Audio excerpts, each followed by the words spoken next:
పూజలో ఆ కలశ స్థాపనలో కలశంని వాళ్ళ పేరున గోత్రనామాలతో పెట్టడం అనేది జరుగుతుంది.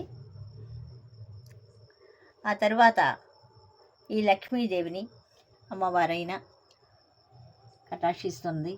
ఈ లక్ష్మీదేవి అమ్మవారు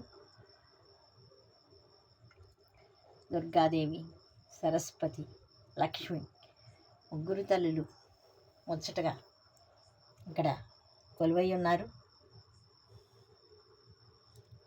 భక్తులందరినీ కోరికలు తీర్చే తల్లులు అమ్మలగన్న అమ్మలు, ముగ్గురమ్మలు ఈ పీఠంలో కొలువై ఉన్నారు.